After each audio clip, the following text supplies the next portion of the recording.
जय हिंद साथियों, welcome to my YouTube channel. Bihar police live practice set में आप सभी का स्वागत है और उम्मीद है कि आप सभी लाइव क्लास से ज़रूर जुड़ गए होंगे। जितने भी बिहार पुलिस के अभ्यर्थी हैं उन सभी का स्वागत है और जो लोग अभी तक नहीं क्लास से जुड़े हैं फटाफट जुड़ जाएं और आप लोग शेयर भी करते रहें ताकि सभी बच्चे जुड़ जाएं, क्योंकि आज का जो क्लास है वो बहुत ही इम्पोर्टेंट होने वाला है। पहला क्वेश्चन है कि एस्टिगमेटिज्म एक बीमारी है। बहुत बार पूछा गया है बिहार पुलिस के एग्जाम में कि एस्टिगमेटिज्म एक बीमारी है। तो देखिए लाइव क्लास चल रहा है तो फटाफट सभी लोग सही जवाब बताएंगे कि एस्टिगमेटिज्म एक बीमारी है। फटाफट बताइए। ऑप्शन बी आँखों की बता रहे हैं तो आपका बिल्कुल सही जवाब है। एस्टिगमेटिज्म एक बीमारी है तो आँखों की, तो option B will be right answer. Next प्रश्न देख लीजिए 2 नंबर। ये फायरमैन में पूछा गया है, 365 पोस्ट में भी ये क्वेश्चन पूछा गया था कि विश्व स्वास्थ्य दिवस कब मनाया जाता है। विश्व स्वास्थ्य दिवस कब मनाया जाता है, तो फटाफट सही जवाब बताइए कि विश्व स्वास्थ्य दिवस कब मनाया जाता है। ऑप्शन है 7 अप्रैल को, बिल्कुल सही जवाब है। विश्व स्वास्थ्य दिवस जो है वह 7 अप्रैल को मनाया जाता है। नेक्स्ट प्रश्न देख लीजिए। मेलाकोनाइट किस धातु का खनिज है। मेलाकोनाइट किस धातु का खनिज है। 3 का फटाफट सही जवाब बताइए कि मेलाकोनाइट किस धातु का खनिज है। 3 का ऑप्शन है तांबा हो जाएगा। मेलाकोनाइट जो है वह तांबा धातु का खनिज है, तो 3 का ऑप्शन है बिल्कुल सही जवाब हो जाएगा। नेक्स्ट प्रश्न 4 नंबर देख लीजिए। किस अम्ल का उपयोग सीसा संचायक बैटरी में किया जाता है। फटाफट सही जवाब कमेंट बॉक्स में बताएंगे कि किस अम्ल का उपयोग सीसा संचायक बैटरी में किया जाता है। तो 4 का ऑप्शन है सल्फ्यूरिक अम्ल हो जाएगा। सल्फ्यूरिक अम्ल जो है इसका उपयोग, इसका सूत्र होता है H2SO4 होता है और इसका उपयोग सीसा संचायक बैटरी में किया जाता है। तो 4 का ऑप्शन है सही जवाब हो जाएगा। नेक्स्ट प्रश्न देख लीजिए। मनुष्य के शरीर में कितना लीटर रुधिर होता है। तो देखिए मनुष्य के शरीर में जो है वह 5 से 6 लीटर जो है रुधिर होता है, तो 5 का ऑप्शन सी बिल्कुल सही जवाब हो जाएगा। नेक्स्ट प्रश्न देख लीजिए। विद्युत धारा का चुंबकीय प्रभाव सर्वप्रथम अवलोकित किया था। आपको बताना है कि विद्युत धारा का चुंबकीय प्रभाव सर्वप्रथम किसने अवलोकित किया था। तो 6 का ऑप्शन बी आर्स्टेड के द्वारा बिल्कुल सही जवाब हो जाएगा। विद्युत धारा का चुंबकीय प्रभाव जो है सबसे पहले आर्स्टेड के द्वारा जो है अवलोकन किया गया था। न्यूरॉन किसकी इकाई है। बहुत बार पूछा जाता है कि न्यूरॉन जो है वह किसकी इकाई है, तो फटाफट सही जवाब बताएंगे कि न्यूरॉन जो है वह किसकी इकाई है। तो 7 का ऑप्शन डी तंत्रिका ऊतक का हो जाएगा, क्योंकि न्यूरॉन किसकी इकाई है, तंत्रिका ऊतक की इकाई है। अगला प्रश्न देख लीजिए। ब्लैक होल सिद्धांत की खोज किसके द्वारा की गई थी। आपको बताना है ब्लैक होल सिद्धांत की खोज किसके द्वारा की गई थी। तो 8 का ऑप्शन है एस चंद्रशेखर हो जाएंगे। एस चंद्रशेखर बिल्कुल राइट आंसर है। ब्लैक होल सिद्धांत की खोज जो है वह एस चंद्रशेखर के द्वारा किया गया था। अगला प्रश्न का सही जवाब बताएंगे कि शरीर में हीमोग्लोबिन का कार्य क्या होता है।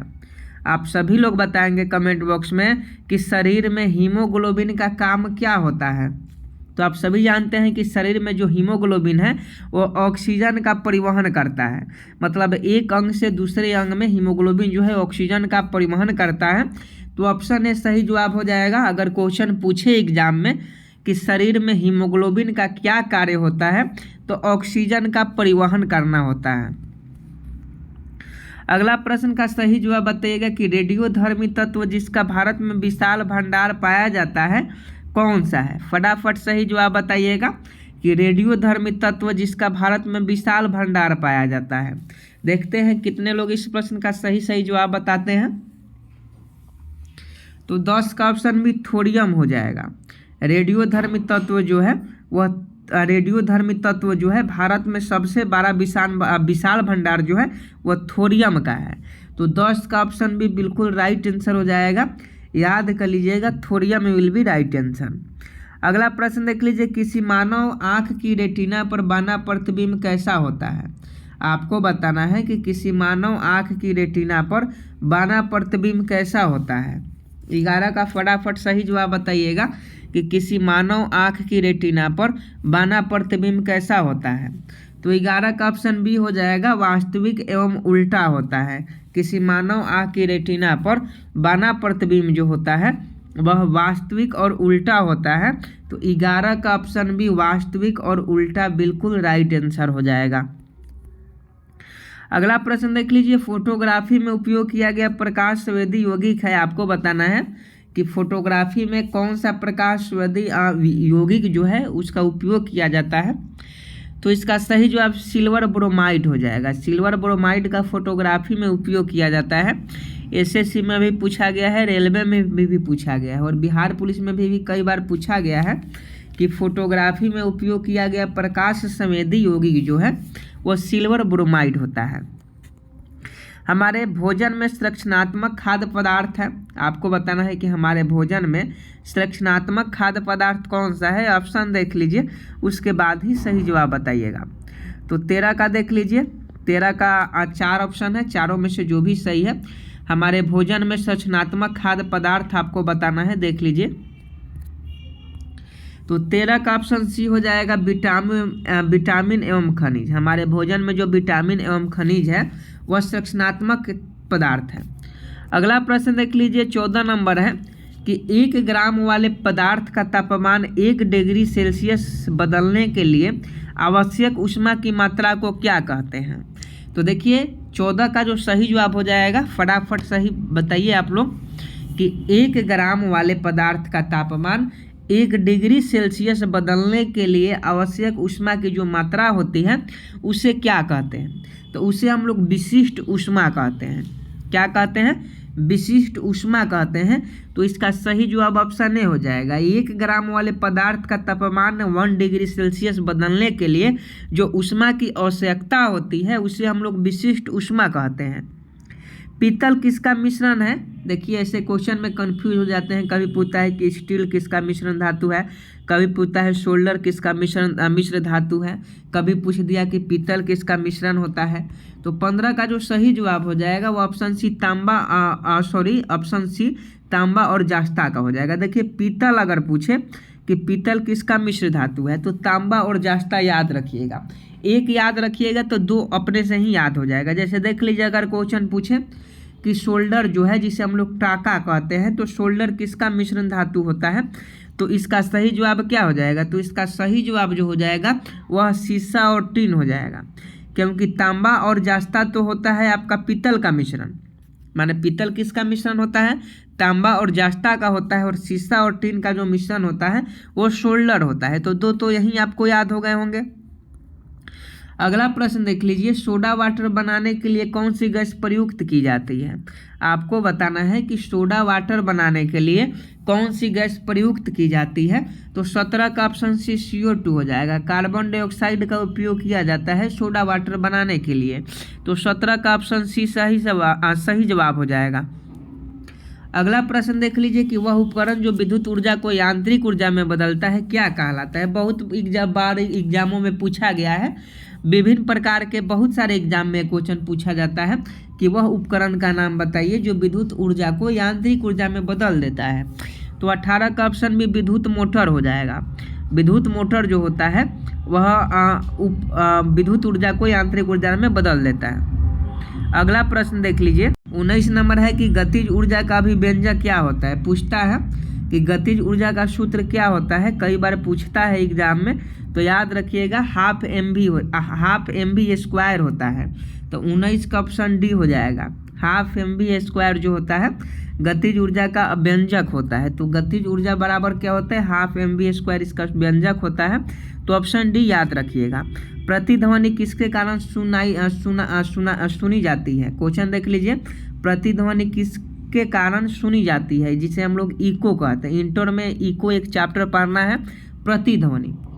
तो 20 का सही जवाब ऑप्शन हो जाएगा ध्वनि तरंगों का परावर्तन से।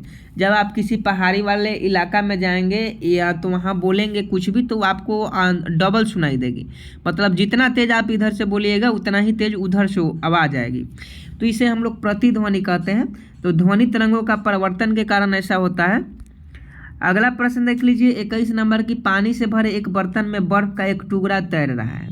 मान लीजिए कि ये पानी से भरा हुआ बर्तन है और इसमें एक बर्फ का जो टुकड़ा है वो तैर रहा है। पूरी बर्फ के पिघलने पर बर्तन का जल स्तर क्या होगा? तो पूरा जो बर्फ है वो पिघल गया, तो बर्तन का जल स्तर अब घटेगा या बढ़ेगा या बराबर रहेगा? तो देखिए इसका जो है बर्तन का जल स्तर अपरिवर्तित रहेगा, ना घटेगा ना बढ़ेगा, क्योंकि जब बर्फ़ आप पानी में डालिएगा तो पहले ही अपन आयतन जो है घेर लेता है, जिसके कारण से पिघलने के बाद भी उसमें किसी प्रकार का परिवर्तन नहीं होता है। तो ऐसा क्वेश्चन याद रखिएगा। अगला क्वेश्चन देख लीजिए कि दो समांतर दर्पणों के बीच धातु के एक गोले को रखा जाता है। दो समांतर दर्पणों के बीच धातु के एक गोले को रखा जाता है, इससे बने प्रतिबिंब की संख्या कितनी होगी? आपको बताना है कि दो समांतर दर्पणों के बीच धातु के एक गोले को रखा जाता है, इससे बने प्रतिबिंब की संख्या कितनी होगी? तो 22 का जो सही जवाब हो जाएगा ऑप्शन डी हो जाएगा असंख्य। 22 का ऑप्शन डी असंख्य हो जाएगा। यदि दो समांतर दर्पणों के बीच धातु के एक गोले को रखा जाता है तो इससे जो बने प्रतिबिंब होंगे उनकी संख्या असंख्य होंगे। तो ऑप्शन डी सही जवाब हो जाएगा। सार्स बीमारी में सार्स बीमारी में अक्षर ए निरूपित करता है। तो 23 का जो सही जवाब हो जाएगा ऑप्शन डी हो जाएगा एक्यूट को। सार्स का फुल फॉर्म में ए जो है एक्यूट को निरूपित करता है। डिप्थेरिया बीमारी आप प्रभावित करती है, तो सबसे पहले याद रखिए जीवाणु से होने वाले जो भी रोग है पंडित का टीका नींव है, ये ट्रिक याद रखिएगा। पंडित का टीका नींव है, ये ट्रिक याद रखिएगा, पूरा क्लियर हो जाएगा। तो डिप्थेरिया जो बीमारी है, यहाँ दूसरा है डिप्थेरिया बीमारी प्रभावित करती है, तो ये आपके गला को प्रभावित करती है। डिप्थेरिया जो बीमारी होती है वो आपकी गला को प्रभावित करती है। तो 24 का ऑप्शन भी सही जवाब हो जाएगा। और देखिए अभी तक आप इस वीडियो को लाइक नहीं किए हैं तो आपसे रिक्वेस्ट है कि वीडियो को लाइक कर लीजिएगा और टेलीग्राम से भी ज्वाइन कर लीजिएगा, जहां आपको सारे जो PDF है वो वहां देखने को आपको मिल जाते हैं। 25 नंबर क्वेश्चन देख लीजिए कि सरल यांत्रिक लाभ वाले लीवर में होता है। आपको बताना है कि सरल यांत्रिक लाभ वाले लीवर में होता है। तो 25 का ऑप्शन भी हो जाएगा प्रयास और फलक्रम के बीच भार। सरल यांत्रिक लाभ वाले लीवर में प्रयास और फल क्रम के बीच भार होता है। तो 25 का ऑप्शन भी सही जवाब हो जाएगा। अगला प्रश्न देखिए कतई जहर प्रश्न है, थोड़ा सा टेक्निकल प्रश्न है, इसलिए थोड़ा सा दिमाग लगाना पड़ेगा तभी इस प्रश्न का आप सही जवाब दे पाइएगा। क्वेश्चन देख लीजिए 26 नंबर की, जब लिफ्ट ऊपर की ओर जाती है तो आदमी का भार वास्तविक भार से कम होता है, क्योंकि आपको बताना है कि बड़े बड़े बिल्डिंगों में जाइएगा, फ्लैटों में जाइएगा तो वहाँ लिफ्ट रहता है। तो जब लिफ्ट ऊपर की ओर जाती है तो आदमी का भार वास्तविक भार से कम होता है, क्योंकि देख लीजिए चारों ऑप्शन है, पहले पढ़ लीजिए उसके बाद ही सही जवाब दीजिएगा। तो इसका सही जवाब उसकी चाल ऊपर की ओर समरूप होती है। एक चाल से लिफ्ट ऊपर की ओर चलती है, इस कारण से उसका वास्तविक भार जो होता है कम होता है। तो इसका सही जवाब ऑप्शन सी हो जाएगा, उसकी चाल ऊपर की ओर समरूप होती है। नेक्स्ट प्रश्न देख लीजिए कि निम्न में कौन सा रंग का तरंगदैर्घ्य सबसे अधिक होता है। आपको बताना है कि निम्न में कौन सा रंग का तरंगदैर्घ्य जो है सबसे अधिक होता है। तो इसका सही जवाब लाल रंग हो जाएगा। लाल रंग का जो तरंगदैर्घ्य है वो सबसे अधिक होता है। अगला प्रश्न देख लीजिए। अगला प्रश्न आपका 28 नंबर है कि 1 माइक्रोन किसके बराबर होता है। फटाफट सही जवाब बताइएगा, देखते हैं कितने लोग सही जवाब बता पाते हैं। 1 माइक्रोन किसके बराबर होते हैं, तो इसका सही जवाब बताइए। तो इसका सही जवाब जो हो जाएगा 0.001 मिमी के बराबर होते हैं 1 माइक्रोन। अगला प्रश्न देख लीजिए। सभी गैस शून्य आयतन प्राप्त करते हैं जब तापक्रम घटाया जाता है। आपको बताना है कि कितने टेम्परेचर पर सभी गैस शून्य आयतन प्राप्त करते हैं। जब टेम्परेचर को घटाया जाता है तो 29 का option C -273 degree Celsius. -273 degree Celsius अगर तापक्रम गैस का घटाया जाए तो उसका आयतन 0 हो जाता है। एसिड बदलता है, अम्ल बदलता है। तो देखिए लिटमस पत्र का जो रंग बदलने का क्रिया है क्षार और अम्ल का, तो आपको याद रखना है, अगर एक ही चीज़ आप याद रखिए ना, एक चीज़ आप याद रखिएगा तो दोनों क्लियर हो जाएगा। ठीक, अनीला आपको केवल याद रखना है। क्या याद रखना है? अनीला। आपको अनीला याद रखना है, एक ही याद रखना है, दोनों क्वेश्चन क्लियर हो जाएगा। और ये क्वेश्चन बार बार पूछा जाता है। अनीला का मतलब हुआ कि अम्ल। अम्ल जो है नीला लिटमस पत्र को क्या करता है? लाल कर देता है। ध्यान से पढ़िए। अ का मतलब अम्ल, नी का मतलब नीला, और लाल का मतलब ला का मतलब लाल हो जाएगा। तो अम्ल जो है नीला लिटमस पत्र को क्या करता है? लाल कर देता है। तो यहाँ देखिए अम्ल बदलता है तो नीले लिटमस को काथी में बदल देता है? लाल में बदल देता है। तो ऑप्शन बी हो जाएगा। तो इसका सही जवाब 30 का ऑप्शन ए हो जाएगा। अगला प्रश्न देख लीजिए। अगला प्रश्न है 31 नंबर कि चीनी के घोल में तापक्रम बढ़ाने पर चीनी की विलेयता होती है। चीनी के घोल में तापक्रम बढ़ाने पर चीनी की विलेयता होती है। तो 31 का ऑप्शन भी बढ़ती है। तो 31 का ऑप्शन भी बढ़ती है, बिल्कुल सही जवाब हो जाएगा। अगला प्रश्न देख लीजिए कि कार्बन का शुद्धतम रूप कौन सा है? कार्बन का शुद्धतम रूप कौन सा है? तो 32 का ऑप्शन डी हीरा हो जाएगा। कार्बन का शुद्धतम रूप हीरा होता है। अगला प्रश्न देख लीजिए, निम्नांकित में कौन सा तत्व कार्बनिक यौगिक में मौजूद रहता है? तो इसका सही जवाब कार्बन हो जाएगा। कार्बन जो है वो कार्बनिक यौगिक में मौजूद रहता है। 34 नंबर क्वेश्चन देख लीजिए, कौन सी गैस का आवरण सूर्य से निकली पराबैंगनी विकिरण को शोषित करती है? तो इसे ओजोन परत हम लोग कहते हैं, जिसका सूत्र O3 होता है। ओजोन परत जो होते हैं वह सूर्य से निकली हुई पराबैंगनी विकिरण को शोषित करती है। 76 पोस्ट में ओजोन से संबंधित क्वेश्चन था कि ओजोन में ऑक्सीजन के कितने अणु होते हैं? तो 3 होते हैं। आज का लास्ट क्वेश्चन है 35 नंबर, और अभी जाइएगा मत, अभी 1 लीनियर भी क्वेश्चन करवाएंगे जो आपके एग्जाम की दृष्टि से बहुत ही इंपॉर्टेंट है। तो अभी आपको जाना नहीं है, क्लास होगा तभी जाना होगा। आगे देख लीजिए, मायोपिक आंख किसके प्रयोग द्वारा ठीक की जा सकती है? तो इस प्रश्न का सही जवाब आपको कमेंट बॉक्स में बताना है। ऑब्जेक्टिव क्वेश्चन आज आपके लिए 35 क्वेश्चन ही है। अब चलिए हम लोग कुछ 1 लीनियर फॉर्म में क्वेश्चन देख लेते हैं जो आपके एग्जाम में हर हाल में पूछे जाएंगे। तो यहाँ ध्यान से याद करना है, यहाँ पढ़ना नहीं है, याद करना है। यहाँ देखिए, कौन सा गोलमेज सम्मेलन 1932 में हुआ था? आपको बताना है कि कौन सा गोलमेज सम्मेलन जो है 1932 में हुआ था। तो 1932 में तीसरा गोलमेज सम्मेलन हुआ था। कौन सा गोलमेज सम्मेलन 1932 में हुआ था? तो तीसरा हुआ था। 3 गोलमेज सम्मेलन होता है, पहला 1930 में होता है, दूसरा 1931 में होता है और तीसरा 1932 में होता है। अब आप हमें कमेंट बॉक्स में बताएं कि महात्मा गांधी जो हैं कौन से गोलमेज सम्मेलन में भाग लिए थे और तीनों गोलमेज सम्मेलन को में कौन भाग लिया था। ये 2 प्रश्न का सही जवाब आप कमेंट बॉक्स में बताइए। अगला देखिए कि करो या मरो का संबंध किस नारा से है? तो सबसे पहले आप यह जान लीजिए कि करो या मरो का नारा महात्मा गांधी के द्वारा दिया गया था और इसका जो संबंध है भारत छोड़ो आंदोलन से है। और भारत छोड़ो आंदोलन कब हुआ था? तो 9 अगस्त 1942 को भारत छोड़ो आंदोलन होता है। अगला प्रश्न देख लीजिए, भारतीय राष्ट्रीय कांग्रेस का 27वां अधिवेशन 1912 में किस स्थान पर हुआ? क्वेश्चन देख लीजिए, भारतीय राष्ट्रीय कांग्रेस का 27वां अधिवेशन 1912 में किस स्थान पर हुआ? तो बांकीपुर में हुआ था।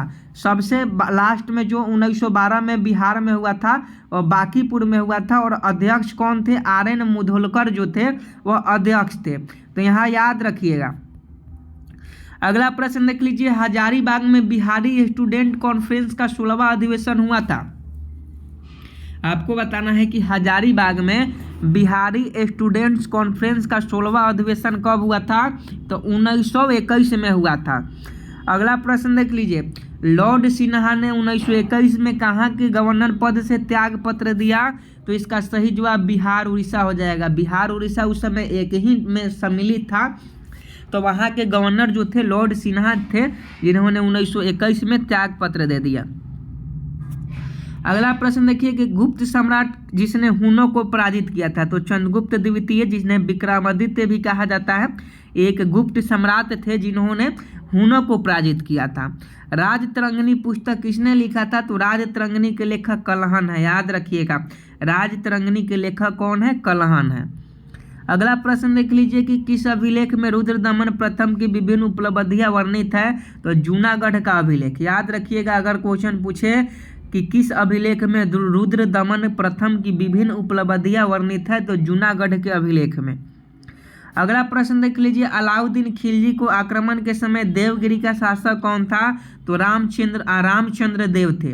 अलाउद्दीन खिलजी के आक्रमणों के समय देवगिरी का जो शासक था वह रामचंद्र देव थे। अगला प्रश्न देखिए कि फिरोज तुगलक द्वारा स्थापित दार उल सफा क्या था? आपको बताना है कि फिरोज तुगलक द्वारा स्थापित दार उल सफा क्या था? तो एक खैराती अस्पताल था। अगला प्रश्न देखिए, अस्थाई बंदोबस्त किसके साथ किया गया? तो जमींदारों के साथ किया गया, जिसकी अस्थाई बंदोबस्त की शुरुआत लॉर्ड कार्नवालिस के शासनकाल में 22 मार्च 1993 को हुआ था। यहाँ देख लीजिए, प्रथमा समाज के संस्थापक कौन है? तो देखिए, प्रथमा समाज के जो संस्थापक थे वह आत्मारंग पांडुरंग थे। आत्मारंग पांडुरंग जो थे वह प्रथमा समाज के संस्थापक थे। इन्होंने 31 मार्च 1867 को इसकी स्थापना किया था। अगला प्रश्न देख लीजिए, महात्मा बुद्ध का महापरिनिर्वाण कहाँ हुआ था? तो कुशीनगर में हुआ था। आज का लास्ट प्रश्न है कि महात्मा बुद्ध ने अपना प्रथम धर्मचक्र किस स्थान पर धर्मचक्र परिवर्तन किस स्थान पर दिया था? तो सारनाथ पर, क्योंकि महात्मा गांधी ने अपना पहला उपदेश सारनाथ में ही दिया, तो सारनाथ आपका बिल्कुल सही जवाब हो जाएगा। तो देखिए, पहले हम लोगों ने ऑब्जेक्टिव क्वेश्चन किया, उसके बाद कुछ इंपॉर्टेंट वन लीनियर फॉर्म में क्वेश्चन देखें, और हम यही चाहते हैं कि आपको हर तरीके से हम तैयार करें, चाहे वो साइंस का क्वेश्चन हो या जीके जीएस के क्वेश्चन हो, क्योंकि इस बार 689 में एक सीट आपका होना चाहिए, बस आप लोग का 60 चाहिए। अगर आप साथ देंगे तो आपको अंत तक हम लेके जाएंगे, बस आपका साथ चाहिए। और जितने भी दोस्त अभी तक वीडियो को लाइक नहीं किए हैं, रिक्वेस्ट है कि वीडियो को लाइक कर दीजिए, वीडियो को लाइक कर दीजिए। और जितने भी लोग चैनल पर नए हैं वो चैनल को सब्सक्राइब कर बेल आइकन को प्रेस कर देंगे। और आज का वीडियो आपको कैसा लगा आप कमेंट बॉक्स में ज़रूर बताइएगा। तो मिलते हैं नेक्स्ट वीडियो में, तब तक के लिए जय हिंद जय भारत।